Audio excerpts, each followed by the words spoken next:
Welcome to the Liberty, Leadership, and Lies with Larry Linton podcast, coming to you from the Goat Locker Studio in Sevierville, Tennessee. Be sure and check us out and like us on Facebook and Instagram, and follow us on Telegram, as well as on the website of libertyleadershipandlies.com. You can subscribe to notifications on the website to follow the blog there. If you would like to contact the show, just send an email to Larry at libertyleadershipandlies.com. Again, that is Larry at libertyleadershipandlies.com.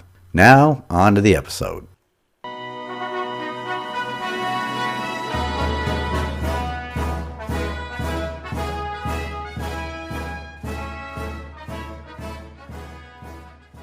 Well, we're back to lies this week.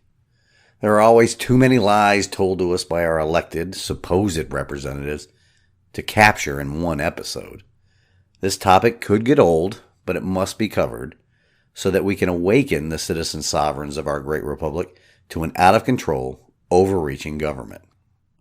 And government at all levels, the local, the state, and the federal. We must stress and share the lies our own government tells us to open our eyes to the theft of our sweat equity and erosion of our liberties it engages in every day. The government is relentless in their efforts, so we must be too. It is amazing the number of people that I meet every time I'm out and about that are disgusted with our government's behaviors. Nearly everyone I meet shares it with me too. I must have that, hey, tell me what you're thinking type of personality. In fact, just this past Friday at a grocery store came up. The conversation started out generally enough about the grocery store holding an open interview hiring event. Yes, even here in Tennessee, with the end of the extra unemployment benefits earlier this month, employers are still having a hard time returning to full staffing. Or they are having a hard time finding quality, long-term employees. Especially as businesses all over the place are trying to adapt new models of customer service needs in the era of COVID. The discussion started off innocently enough with a cashier, and then it went to the recent town hall that the usurper-in-chief held on CNN last week. I talked about it in the weekend update. Now, I would like to chalk up the gibberish that comes out of his mouth to the onset of dementia. And I'm not the only one either. Medical professionals around the country are expressing their concern with the obvious signs of dementia in the winter of the quote-unquote most secure election in modern history, which is actually the big lie that the media and Democrat Party is spreading, contrary to the reporting about a fraud-filled election prior to 2020. It's a good thing that everything on the internet lives forever. I'll get into that in a little bit. Not only are medical professionals concerned with it here, there are people outside the United States that notice it as well. But you will never hear that reported on any media outlet in our country. You have to go search for these reports of newscasters around the world stating the obvious to their viewers. Don't use Google to search for the reports either. Google suppresses them so that the truth will not get out for the lazy and uninformed, apathetic electorate here in the United States of America. I have to use an internet search engine like DuckDuckGo. But in relation to the gibberish old lying Biden spews out of his mouth, there's also another reason for it. With his obvious cognitive decline, it is hard to articulate lies. Do you ever notice that when somebody is telling you a lie, and you know that they're lying, they get their story confused or must continuously adjust what they are telling you as they are lying? All you parents out there know exactly what I'm talking about. When your child is lying to you, the story surrounding the original lie comes out as a jumble of words that often bear no connection to the original lie. That is part of what I think is happening here. He is telling lies and does not have the cognitive ability to keep a smooth pattern to the story he is spinning, resulting in the gibberish that we see and hear coming out of his mouth every day. I think that's just something to ponder, so pay attention to him, especially when he doesn't have a teleprompter in front of him, when he goes off the rails without the teleprompter or an actual human handler to keep him on track. Whoa, Katie, bar the door. That is what is happening here. Just listen to this audio clip from the town hall. I've heard you speak about it because you always, I'm not being solicitous, but you're always straight up about what you're doing. And the question is whether or not we should be in a position where you are why can't the experts say, we know that this virus is in fact it's going to be, or excuse me, we know why all the drugs approved are not temporarily approved, but permanently approved. Yeah. Now, how do we dissect that? Is it a train of thought off the rails and trying to tell lies? Or is it just plain dementia? Either way, do you honestly believe this person really got 81 million votes? Well, if you paid attention to the beginning of that sound cut, it starts right out with a lie. Biden's telling Don Lemon from CNN that he is always straight up about what he is doing and that he, being Biden, isn't being solicitous here. That's two lies right off the bat. Don Lemon is always telling his audience that white men are what's wrong with our country, yet he's married to a white man. Don Lemon and the rest of his network spread and hyped up the Russian collusion crap for years, even after they knew it was complete garbage. And they knew it early, too. So, Don Lemon is most definitely not straight up about what he does on that network and in his private life. Keep in mind the lawsuit against him for sexual assault. A good rule of thumb that I have been developing over the past few years: if a liberal or a Democrat is accusing somebody of doing something, it is because they themselves are guilty of doing it. They follow that old maxim that if a lie is repeated often enough, it is viewed as the truth. It is deflection from people discovering their behavior. Trump and Ukraine is really the Biden crime family in Ukraine. Trump and Russia is really the Clinton crime family in Russia. Sexual harassment and assault against you name it, Trump, Kavanaugh, etc., is really the entirety of the Democrat Party. We must stand up to the lies. Anyway, back to the town hall. About that part that Biden's saying he's not being solicitous is another lie. Biden has to be solicitous to CNN. That network played a huge role in getting him elected and is still playing a huge role in 1. Keeping up the facade that he received the most votes for president in the history of the United States of America. 2. Not reporting on the facts coming out of his crackhead son's laptop with regard to him, the big guy, not being involved in Hunter's business dealings. And 3. Suppressing information or ridiculing verifiable information on multiple instances of voter fraud being discovered in audits around the country. So, 2 lies in Biden's statement right out of the gates. Then the leap into complete gibberish. So, to me, I believe it is a combination of both. Cognitive decline that compounds the inability to keep lies straight in the memory. A straight rail of thought turns into one of those many 5-way intersections you see in Boston.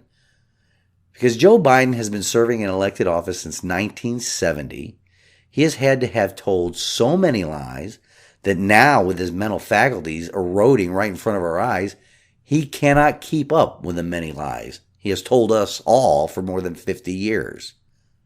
It is sad and infuriating at the same time. Sad that people who are so interested in power would put a human being through what they put that dementia-riddled geriatric through on a daily basis. Infuriating that a segment of the population and liberal media handlers are successful in selling this charade to an apathetic electorate. But back to the grocery store conversation. There we were, the lovely and talented Denise and I, checking out in the grocery store. Still looking for those 6 cents worth of savings, by the way.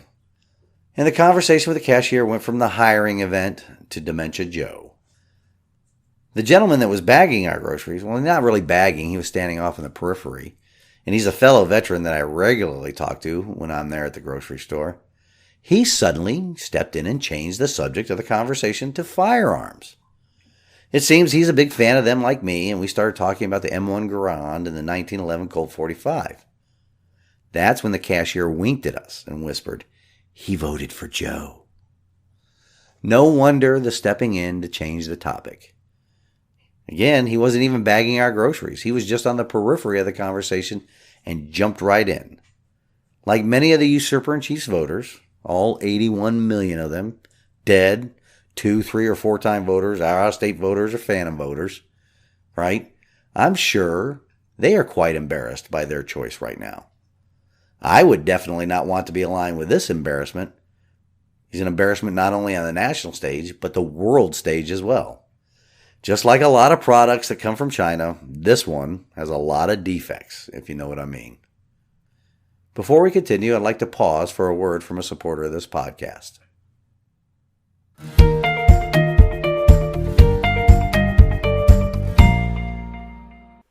Mrs. A.J. DePriest is the director of Proposal Logic.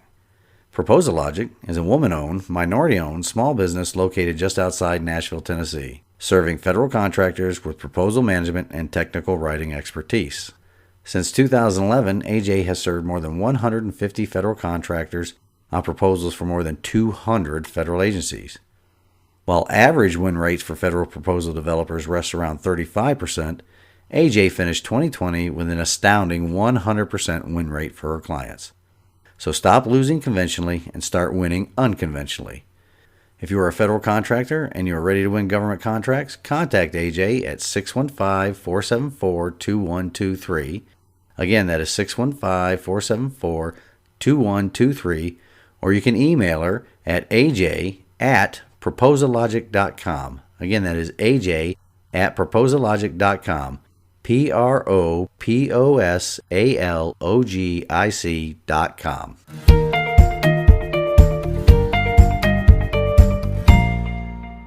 I would like to ask once again that if you would like to support the work we do here on getting this message out, the vital message of reclaiming control of our government and informing people on the ways to accomplish that, and in supporting the work of others already standing in the arena on behalf of the electorate, please visit this show's homepage on anchor.fm and click the support button. Another way to support us is to share this podcast with as many people as you can. Subscribe to it and share the social media pages and the webpage too. The more subscribers and followers on those platforms increase our reach in the new public square and is equally, and sometimes more impactful, than financial support. As I am exploring the possibility of a political campaign, the more people we can reach together can assist in that effort as well. Okay, enough plugging for the show and back to the lies. Back to old Joe in the town hall. He later on took a question from the audience, the half a room of people that showed up, about small business concerns. He then went into another lie, the $15 an hour minimum wage lie. Just like every other government intrusion into the marketplace, the minimum wage lie is one that hurts the economy. Not only does it limit employers from hiring people, it causes businesses to either not start up in areas where the local economic conditions cannot support that wage level, so they can't stay in business, or it drives the existing ones there out of business. This lie is very prevalent in our society due to a few things. First and foremost is our public, those government schools not teaching economics. They do not educate anybody on how to properly work in the economy. Second, because of the first, most people are unaware that there are hidden costs, hidden from the employees and the general public, that are built into every employee a business hires. While they may pay an employee $15 an hour, they also have to pay Uncle Sucker more taxes on every employee's pay increase. An increase in employees' pay means an increase in the amount of taxes an employer pays. Employers just don't get to cut a check to the employee and they're done with it. Nope, there's the employer's share of federal taxes, as well as unemployment insurance they have to pay for everybody they hire. The third reason is the wealth envy battle that is being waged in our society. Those big companies or landlords or whatever the current bad person is that the government tells you to hate because they have more money than you, they are the same people that work alongside government to feed its never-ending appetite, its ever-increasing and unsatiable appetite for our sweat equity. Speaking of the lies behind wealth envy too here, I just love it when socialism supporters and admitted socialist elected officials prattle on with this statement. We are the wealthiest nation on the planet, so we should be able to do X, Y, and Z. Well, those politicians, most likely realize this, but most of their supporters do not. Thanks again to our public or government schools, we are the wealthiest nation on the planet because we do not do those stupid wealth distribution ideas they talk about. It is never the chicken and the egg for them. Once again, it's critical thinking is a lost skill set, especially among the mush-brain liberals and socialists. So on to the next set of lies for this episode. As I alluded to in the first segment, government and media calling millions of Americans out for supporting what they call the quote-unquote big lie of a fraudulent election. They're trying to shame them into silence because we all know that in fact the big lie is them, the aristocracy, the usurpers, calling it the most secure election in history. I'm going to hang this video that I'm about to play on the website, and it'll also share it to the Facebook and Twitter pages. It's a montage that some great patriot put together. After you listen to it, it's hard to tell if these usurpers are lying now, or were they lying then? Because for the most part, whenever a politician's lips are moving, they are lying. Listen closely to what these politicians said before November 2020. I continue to think that our voting machines are too vulnerable. Researchers have repeatedly demonstrated that ballot recording machines and other voting systems are susceptible to tampering. Even hackers with limited prior knowledge, tools, and resources are able to breach voting machines in a matter of minutes. In 2018, electronic voting machines in Georgia and Texas deleted votes for certain candidates or switched votes from one candidate to another. The biggest seller of voting machines is doing something that violates Cybersecurity 101, directing that you install remote access software, which would make a machine like that, a magnet for fraudsters and hackers. These voting machines can be hacked quite easily. You could easily hack into them. It makes it seem like all these states are doing different things, but in fact, 3 companies are controlling this. It is the individual voting machines that pose some of the greatest risk. There are a lot of states that are dealing with antiquated machines, right, which are vulnerable to being hacked. Workers were able to easily hack into an electronic voting machine. It was possible to switch votes. 43% of American voters use voting machines that researchers have found have serious security flaws, including backdoors. We know how vulnerable now our systems were. I know the hackathon that took place last year, where virtually every machine was broken into fairly quickly. I actually held a demonstration for my colleagues here at the Capitol, where we brought in folks who, before our eyes, hacked election machines.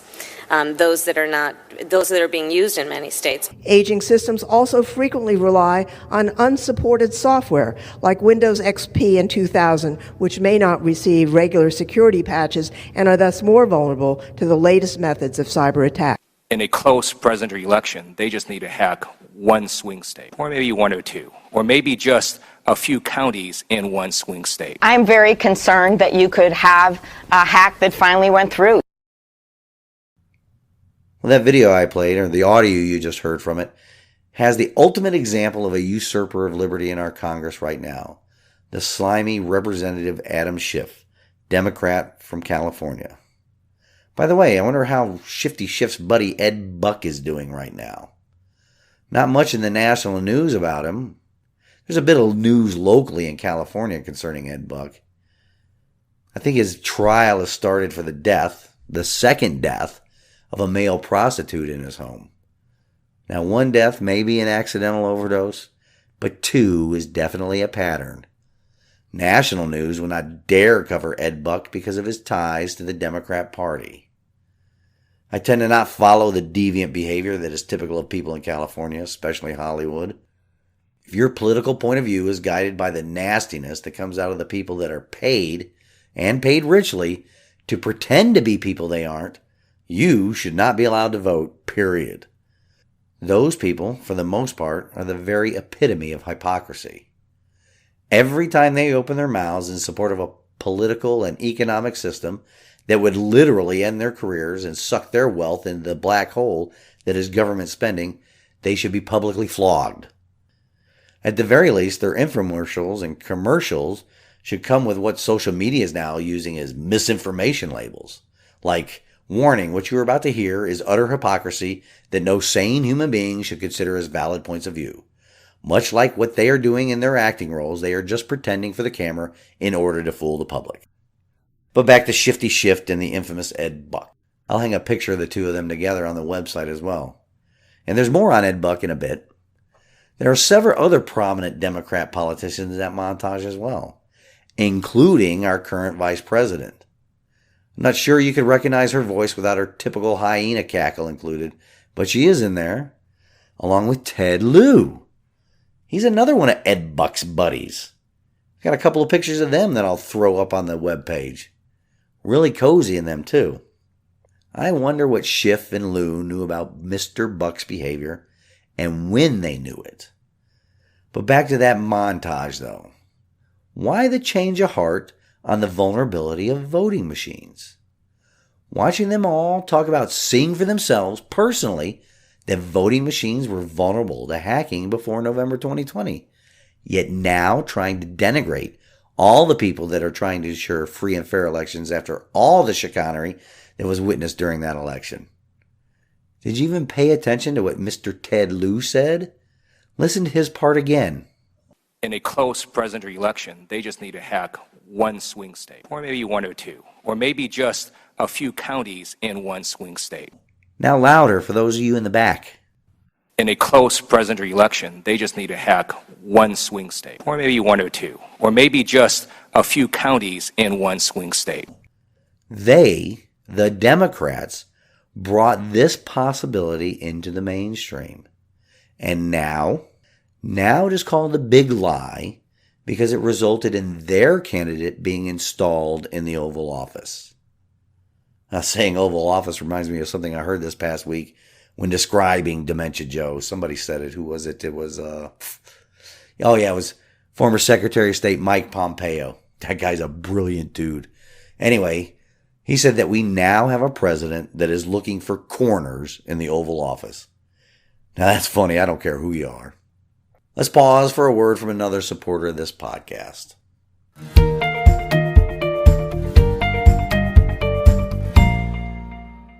For all my listeners that live in the Hampton Roads area of Virginia, I want to give a huge shout out to one of my all-time favorite car mechanics and longtime good friend Glenn Moser.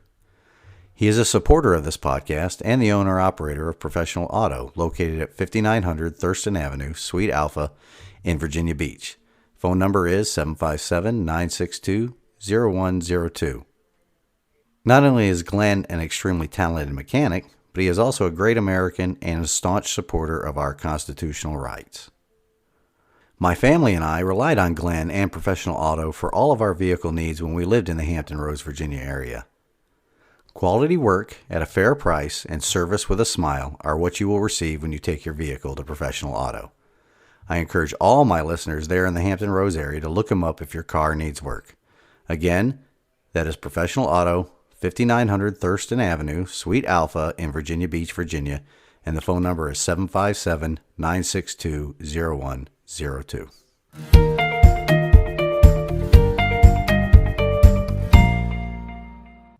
Before we kick off this final segment, just remember, go back and revisit that video I'm going to hang or replay that montage I played for you, especially for all your liberal friends out there that say that people calling the last election fraudulent are just lying.